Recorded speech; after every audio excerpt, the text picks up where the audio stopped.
Welcome everyone to another Diabetes Canada Healthcare Provider webinar. I'm very excited about today's topic, diabetes in older people, presented by Susie, Jin, and Melanie Snider. Thanks for joining. Let me introduce our speakers. So Susie is a primary care pharmacist, certified diabetes educator, certified fitter of compression therapy, and certified respiratory educator within Diabetes Canada. Susie is a contributing author of the Clinical Practice Guidelines, the CPGs, a member of the Dissemination and Implementation Committee of the CPGs, an associate editor for the Diabetes Communicator, and professional conference co-chair. A lot on a resume. With Wounds Canada, Susie is on the board of directors and a co-author of Wounds Canada's Best Practice Recommendations. And provincially, Susie serves on the Ontario Immunization Advisory Committee. Susie is humbled to have received prestigious national awards like the 2020 Charles H. Best Award, given to a healthcare professional who's made significant difference across Canada towards improving the quality of life of individuals living with diabetes, and the 2021 Diabetes Canada Educator of the Year Award. Melanie Snider is a nurse practitioner and certified diabetes educator working in family practice in rural southern Alberta. She is the current editor-in-chief of the Diabetes Communicator, and when she's not working, she's spending time with her family outside or in the hockey rink. So without further ado, I'll pass it over to Susie and Melanie. Thank you so much, Grace. It's great to be here along with my colleague, Susie. So thanks for joining us. Very, very excited to share with you our presentation today, and I hope it's quite conversational and helpful and practical for you as you see older adults living with diabetes. So without further ado, we'll get going. Who you calling old? Diabetes in older people. So thanks, Mel. It is so exciting to be here. And Mel is a nurse practitioner who I have had the pleasure of getting to know through my volunteer work with Diabetes Canada. So I highly recommend, if any of you want to join the fun, please register, please volunteer with Diabetes Canada. It is excellent. Mel is a nurse practitioner in Alberta. I am a community pharmacist in Ontario. And the fact that we are good friends through Diabetes Canada, and now we actually don't need Diabetes Canada to keep us being friends, but it's really been an excellent opportunity for us to collaborate. So I welcome everybody to join our fun. Having said that, I am a healthcare practitioner, but we really wanted to also have the person with lived experience. And so I want to introduce you to my dad, who is a grumpy old man, and me being the caregiver of this person who is often, I think this might be the hardest thing, is to actually provide care. So I hope to be able to share some of my stories, not only caring for my family, because I am Asian, so there's a lot of us who have type 2 diabetes, but also the patient stories that I can share that I've, have from being in practice. Thank you, Susie. So our session objectives are there. You can read through them on your own. Basically, through this webinar, we hope that participants will be able to determine individualized glycemic targets, including A1C, to support older adults in their management of diabetes decision-making. Discuss the delicate balance of keeping older adults safe, avoiding hypoglycemia and symptomatic hyperglycemia, while minimizing the risk of progression of complications and comorbidities, including frailty. And finally, identify unique considerations when supporting self-management of the older adult. So now we'll move on to A1C. So here's a table that might be familiar to all of you in terms of individualization of A1C targets, which has recently kind of been updated in the last little bit here in terms of adding the remission to normal glycemia if there is a potential for that in a safe manner. And so if you look at that, most adults with type 1 or type 2 were aiming for an A1C of less than 7. However, that being said, we do know that there are some individuals with type 2 diabetes that might benefit from a lower A1C if that can be done safely. And so those with chronic kidney disease and or retinopathy, we would like to see their A1Cs less than 6.5% to help to prevent the progression of those complications. And if possible, less than 6%. So if they're not on any medications that could cause a low blood sugar, we should be aiming for that, for sure less than 7%, but kind of in the realm of less than 6.5 and even less than 6% if possible. So the next question you have to ask yourself is, what if they are taking medications that have a risk of lowering their blood sugars? So what can we do? And if they can change their medications to reduce their risk of low blood glucose, then we still could consider an A1C of certainly less than 7, as we were talking about, right? Another question to ask is, if they are experiencing lows, are they able to treat those lows on their own? Are they able to care for themselves?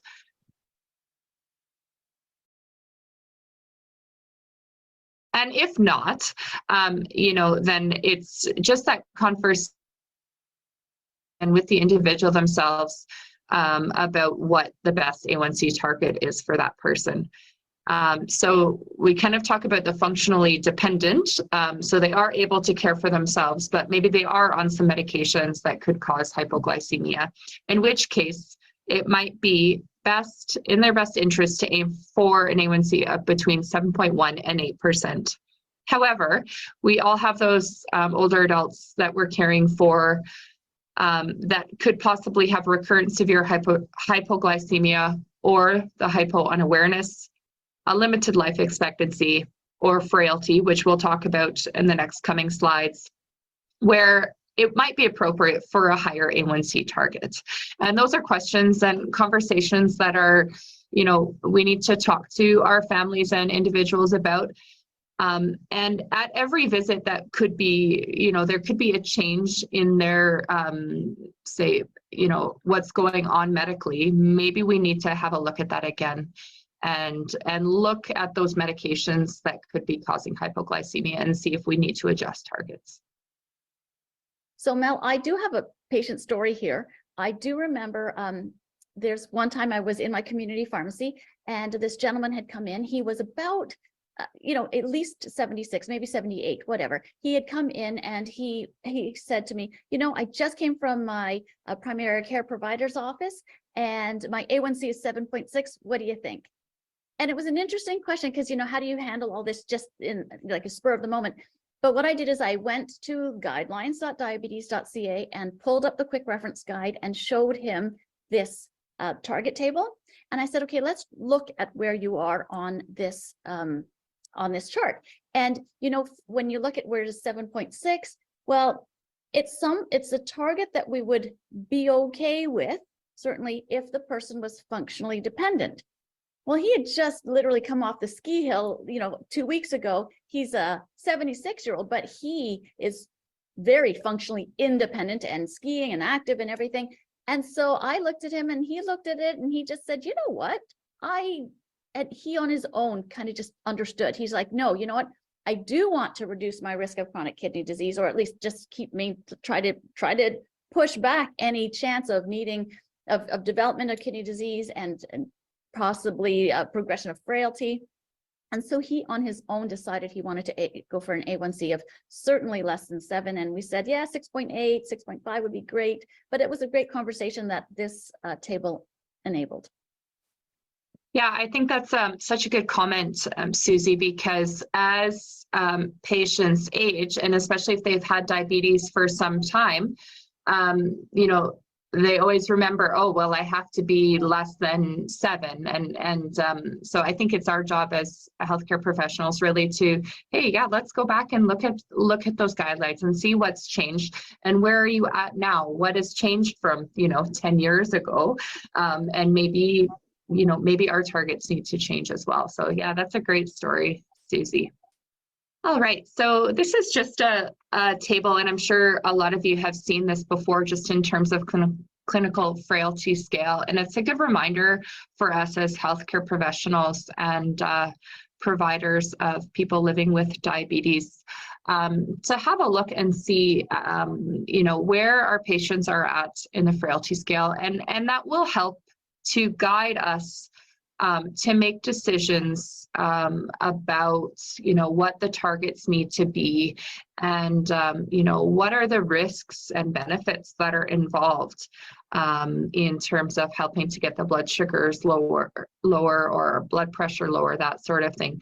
So it's just a good kind of reminder for us to have a look and see where our patients are at. And again, at each, visit, if there's been a change, if someone's broken a hip recently, or, there's been a decline in their cognition, that sort of thing, that's when we need to be kind of having a look and just making sure that we're all on the same page in terms of what we need to be recommending. Yeah, I like this chart because it tells me very clearly, you see how between 1 and 3, other than the fact that we also have to assess their cognition, but as long as cognition is fine, I look at that and I think, well, clearly 1 to 3, they're very much still independent, functionally independent. Where as soon as you start needing more mobility aids, that to me starts telling me that, okay, that's where we start thinking that they couldn't self-treat a hypoglycemic episode if they were to have that. So right. I guess that then leads into this. Yeah, exactly. And another thing to think about is that people with diabetes can develop that disability at an earlier age, and they could spend more years in that state. So it's just something to think about.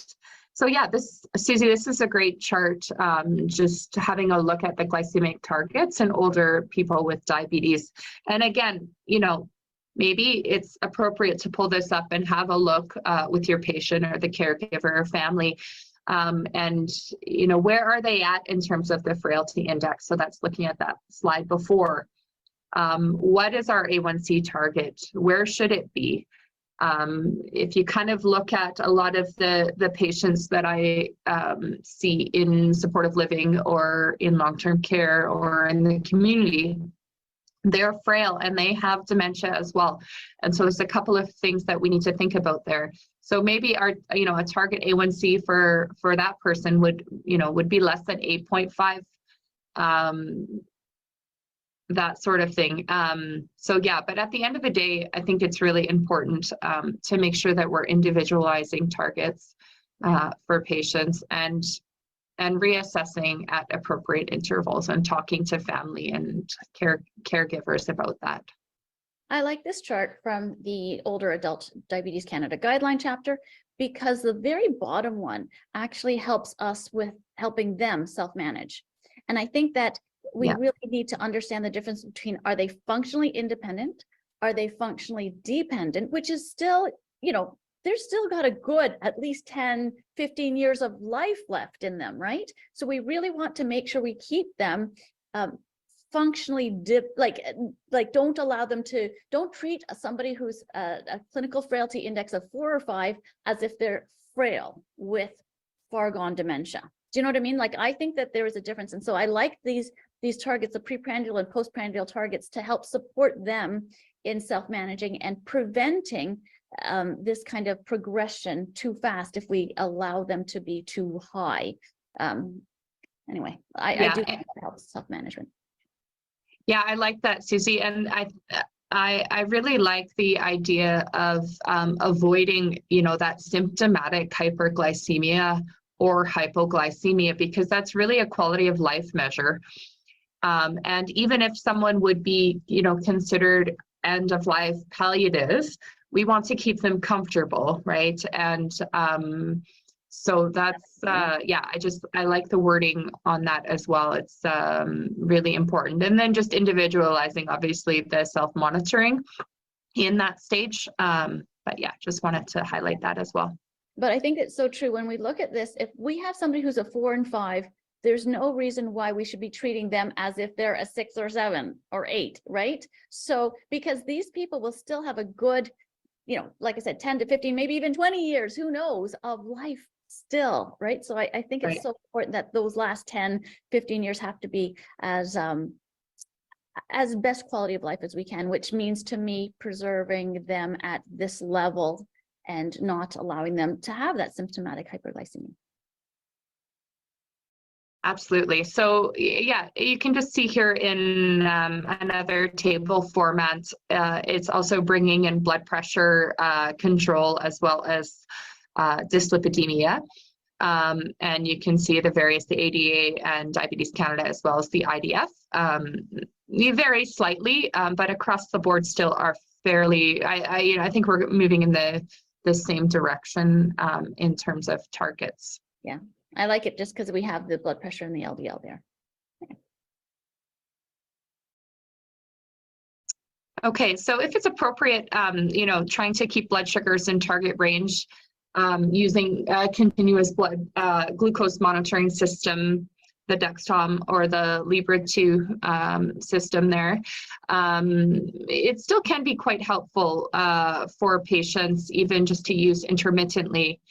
If that's helpful, if we're kind of trying to find out where a patient might be hyperglycemic. I think of the case study that you shared earlier, Susie, about the guy coming in, with a 7.6 A1C, but, maybe he doesn't know when he's a bit higher. And so I think using a continuous glucose monitoring system, even for a time for somebody like that, may be helpful to see, where are we seeing those spikes in blood sugar, and what can we do to help somebody have more time in range.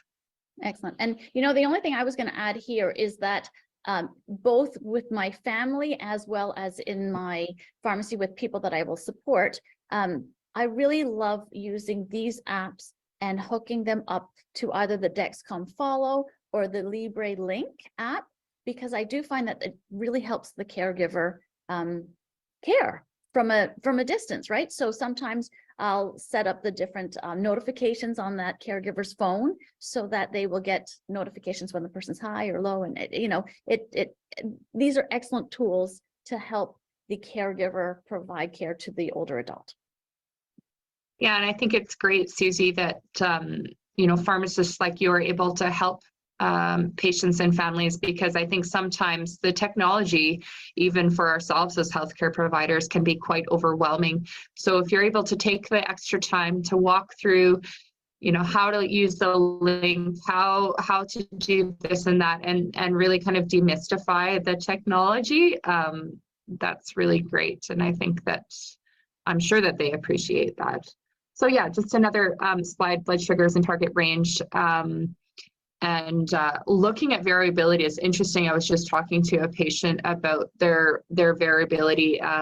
He had recently decreased his A1C to, he was 7.7. He decreased it to 7%. He was actually a little bit disappointed with that, and I was quite excited, because he told me that he had less variability in his blood sugars, and I said, that's great. I mean, even if your A1C stayed the same, but you told me you had less variability, that would be a win. So anyways, just again, interesting to have a look at variability of blood sugars, and how often are we in range there. I'll share another story that worked incredibly with me. And you're right, it works because as an educator, I have the tools and I know how to do this. But if you are using these apps, you can create the AGP report. And I had somebody who always was really well controlled. Their A1C was certainly like 6.8, 6.9, really well controlled. They were on a GLP-1, SGLT2, and basal insulin. So that's why they did have to monitor for hypoglycemia. But what happened is they just went through a period of short-term stress, and you saw their sugars going crazy. Like literally it went like this to this in the matter of 1 week. And, there's a variety of things, of reasons why people will go through extremes amount of stress in just a very short time.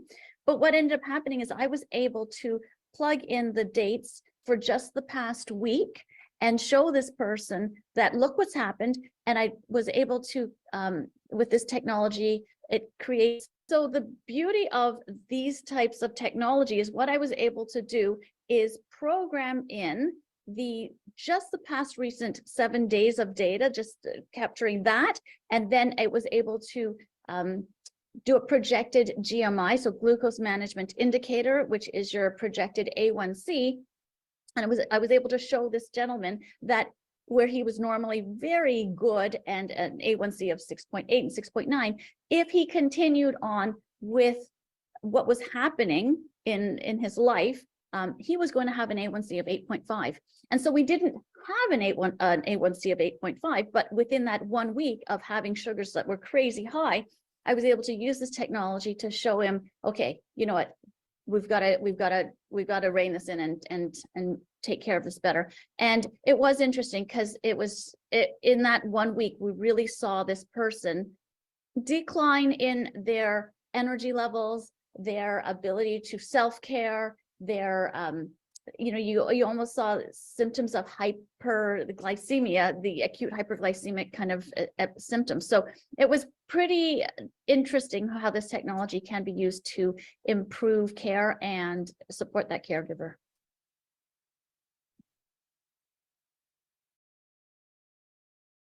All right, so yeah, just another visual on time in range, time below range, time above range, and the ambulatory glucose profile. And like Susie was saying, is quite helpful if you know how to use the technology. Interesting, the time in range for most people with type 1, type 2, we want them more than 70% of the time between 3.9 and 10.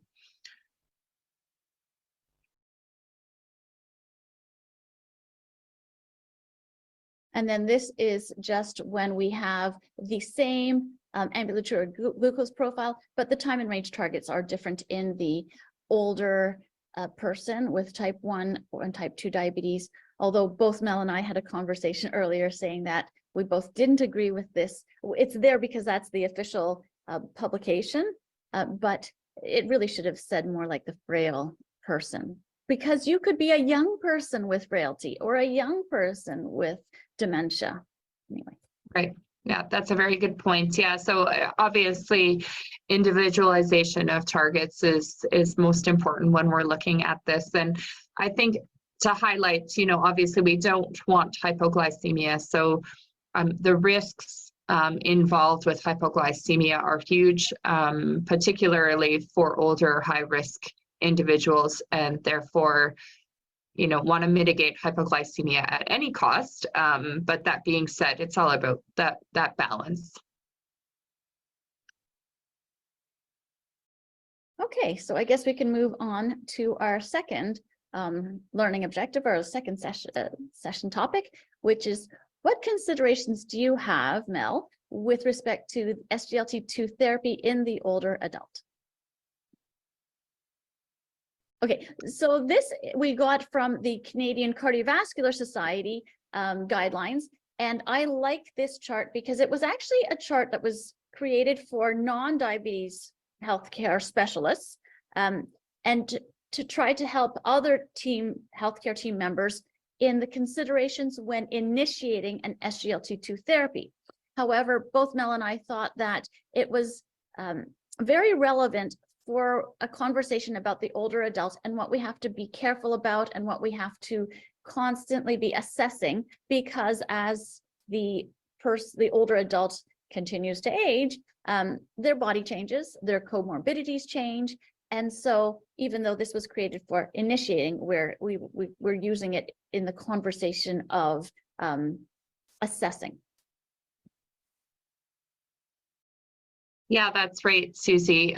Because as we all know, heart failure, chronic kidney disease are much more common as our patients are aging. So something to think about for sure.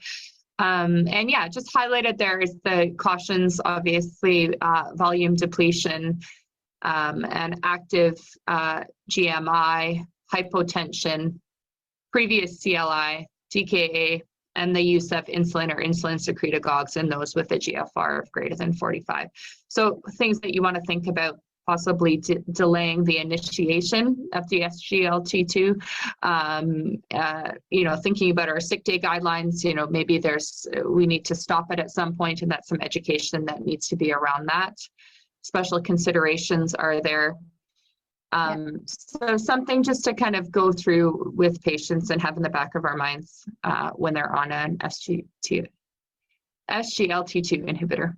right? And then we often have loop diuretics in the older adult, and so we have to be very careful about the volume depletion. Of course, we're constantly, whenever we're dispensing it or supporting somebody with an SGLT2, we're reminding them the importance of staying hydrated, not just with water, but often with electrolytes to help reduce that risk of volume depletion and DKA.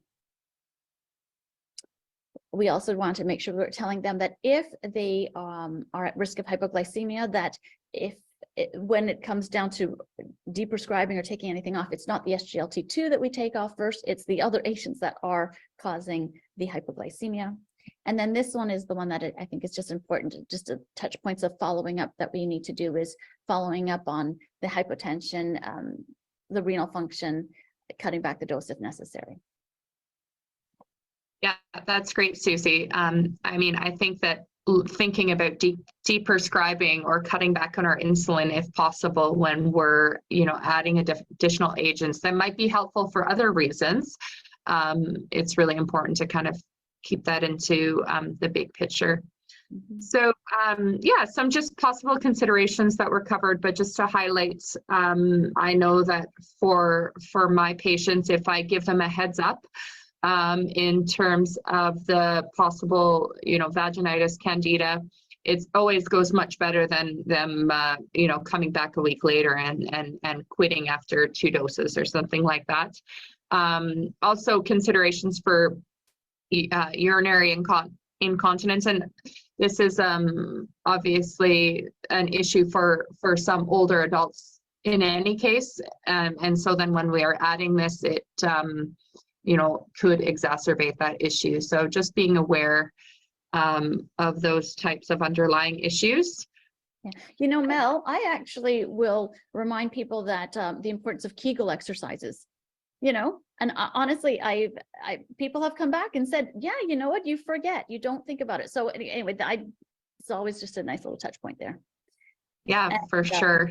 I think we mentioned the other two, but I think the other thing that's really important to remind people is that as the kidney function, the GFR declines, that we would continue the SGLT2 because we are still getting cardiorenal protective effect, but very often the glucose lowering effect is far reduced because we're just not getting the GFR clearance. Yeah, that's a really good point, Susie. Good. So the GLP-1 considerations. Mel, what GLP-1 considerations do you have when using them in the older adults? Well, I think involving a dietitian if there's issues with excessive weight loss, and certainly going along with frailty. I've worked closely with community dietitians, and they've been very helpful in this way. Of course, there's other nutritional deficiencies and things like that to watch out for in older adults. And so, yeah, just being mindful of weight, and if we can weigh our patients, if it's possible, at every visit, it is helpful to see what's going on there. But I have used GLP-1s quite successfully in a lot of older adults, and have had really good effect.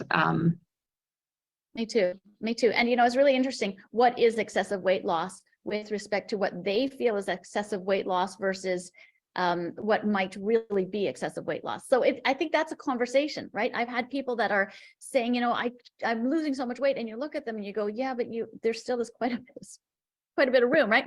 It's so hard, and then there's other times when no, what, they are losing too much weight. I have seen that too. So I think that it is a conversation about realistic expectations.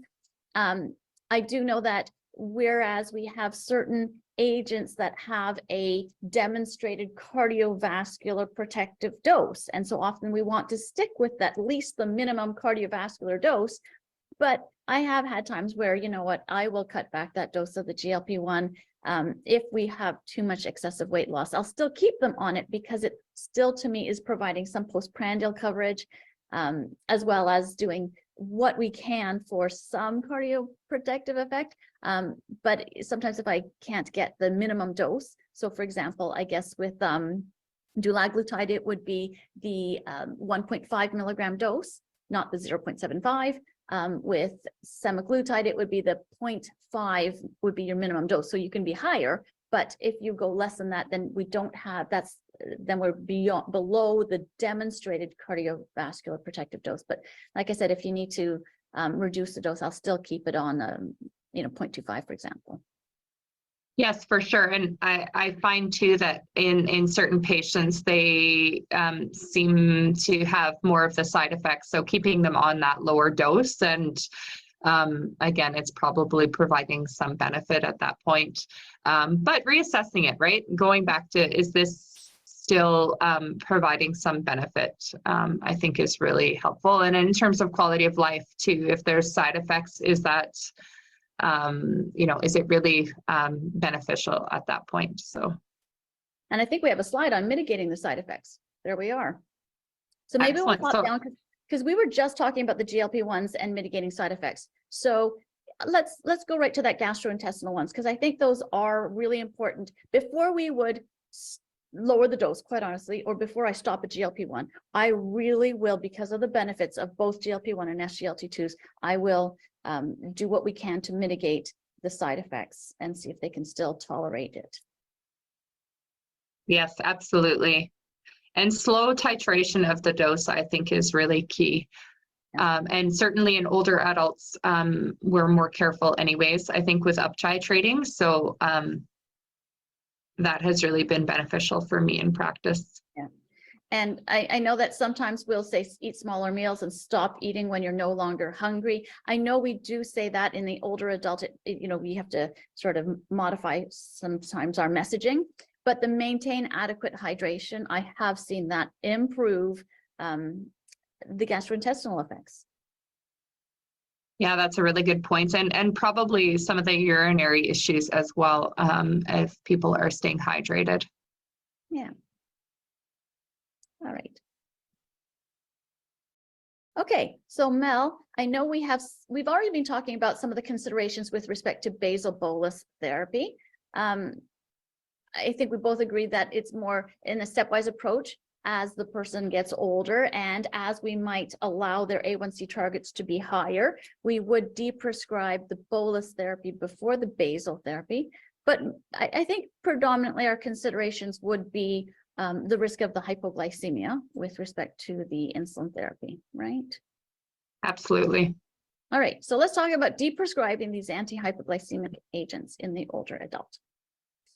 So we talked a little bit about renal function, and as renal function declines, the dose, sometimes you might have to cut back the dose of the SGLT2, right? Sometimes, like if you're on the canagliflozin 300 milligrams, you might cut it back to 100 milligrams. So this is an excellent chart that's available at guidelines.diabetes.ca from the homepage. Yeah, it's a great reference chart to have handy for sure. Yeah. So we'll move on to basal bolus insulin in older adults, and assessing at every appointment, I think, is really important. Any touch point that we have with patients, whatever that looks like. So things to assess regularly: injection technique, hypoglycemia recognition and management, and safe driving if applicable.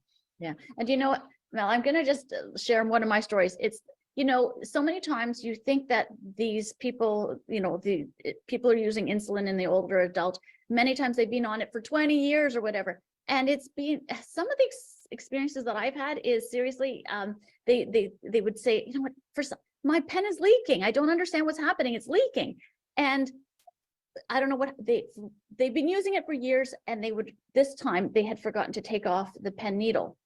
It's almost like it's just that. I think the importance of assessing the injection technique, right? So they put on the pen needle, they dial up the dose, but when they went to put it, they just never took off the needle. So of course they were just holding it to the skin, and the insulin was just draining everywhere. So I don't know. It sounds silly, but it's not. And I think it's important just to do a touch point as often as you can with the older adult. Absolutely. And as patients' cognition might be changing, there might be caregivers that come and go. And so involving them as much as possible, not making assumptions that, they might they may or may not know, you know, things to be watching for, that sort of thing. So keeps us on our toes as healthcare providers. And so if the person has type 2 diabetes, we definitely want to consider deprescribing, especially the bolus insulin.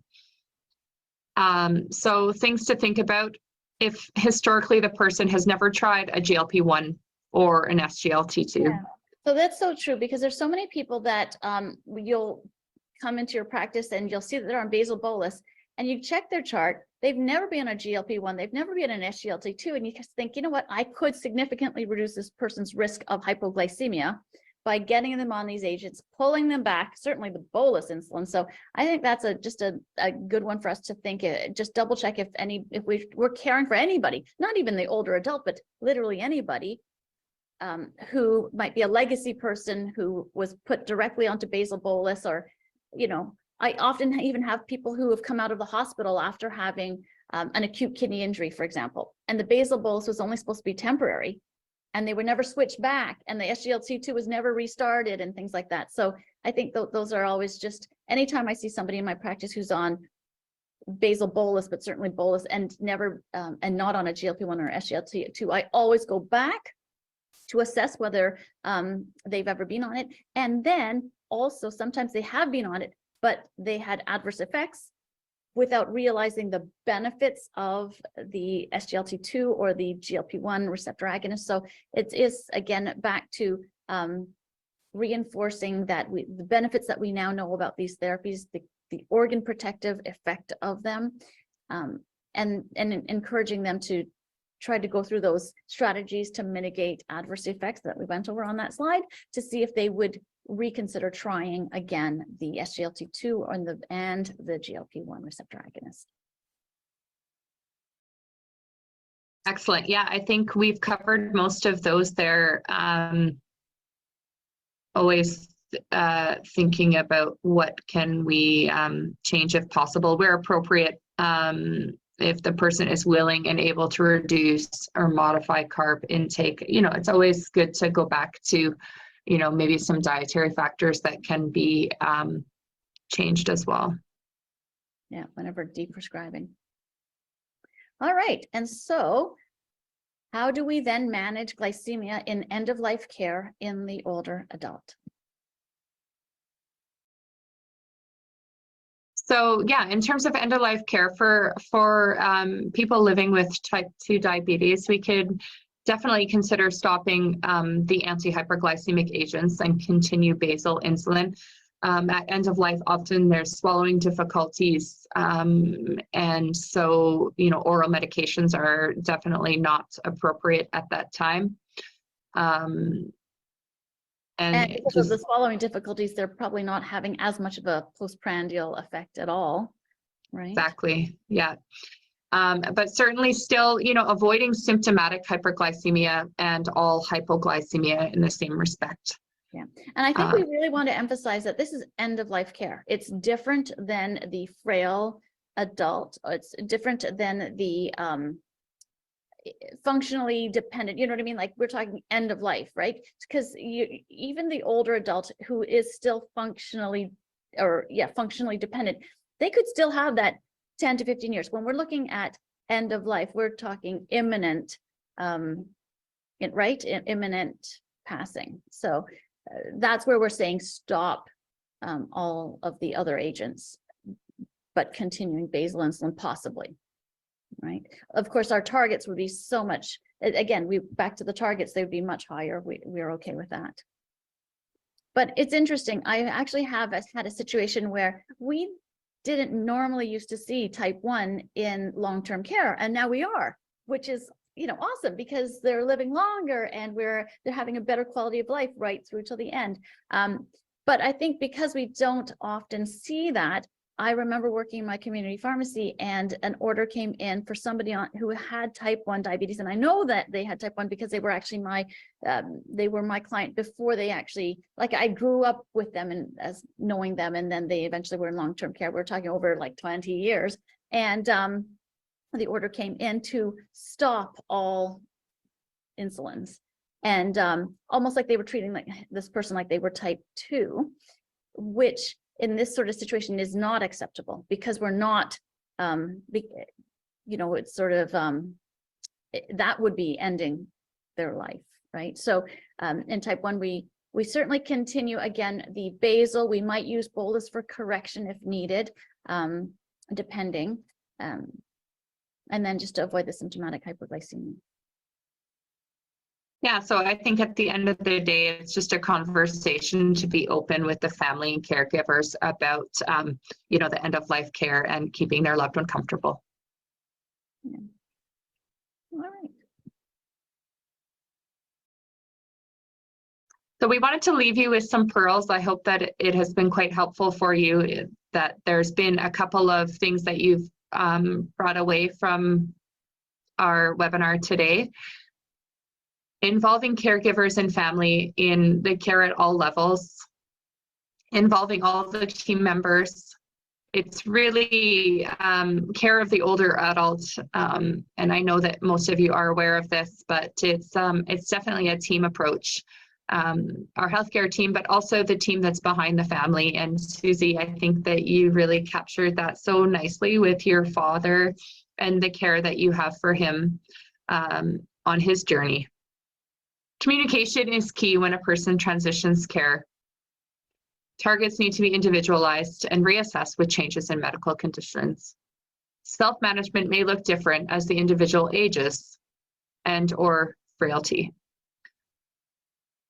And if you have a registered dietitian for complex nutritional needs as the person ages, I have found that this is quite helpful, as people could be living with multiple chronic diseases, chronic kidney disease, diabetes, and then, maybe some swallowing issues. I think in a person like that, I would want to involve a registered dietitian. Yeah. All right. Well, we just wanted to thank you for having us. Thank you to Diabetes Canada for giving us this opportunity to collaborate as friends and co-workers. Thank you Thank so you, much. everybody. That was great. Before folks go, I have a few things I just want to highlight. So make sure you fill out a survey, help us improve our webinar program. There'll be a link sent to you if you registered, and if you could please fill out that survey, that would be great. If you get to the next slide. We will have some other upcoming webinars on different groups related to age. So we'll have one on transitioning to adult care and one on diabetes in children and adolescents, mostly focused on type 1 for both of those. But you can catch us at www.diabetes.ca/healthcareproviders. If you're an allied healthcare professional looking for an informative and professional development opportunity, you can join us on April 28th for the 4th Annual Diabetes Frontline Forum. It's a great opportunity to learn from diabetes experts, network with colleagues, and find out about the latest industry trends. And you can register at diabetesfrontlineforum.ca. And Grace, I think that is actually not just limited to allied health. That is for any healthcare practitioners who are interested in learning more and developing their tools for caring for people with diabetes. If you enjoyed today's presentation, I would urge you to consider becoming a member of Diabetes Canada, professional member. Membership offers you benefits such as access to our online community, a discount to the professional conference, and access to the Canadian Journal of Diabetes and the Diabetes Communicator, along with so much more. So you can sign up today at www.diabetes.ca/members. And as a registered charity, Diabetes Canada relies on support of people like you, and a gift today would help us fund all areas of Diabetes Canada's work, including life-saving research, as well as more webinars like today's. So you can donate at diabetes.ca/donate. And let's continue the conversation. If you are a member, we will host a Q&A discussion thread on community@diabetes.ca, where we can continue to have a great conversation about today's topic. So I just wanted to thank Susie and Mel again for presenting today and for delivering information on such an enlightening and creating such an enlightening conversation. And we'll see everybody next time. Thanks.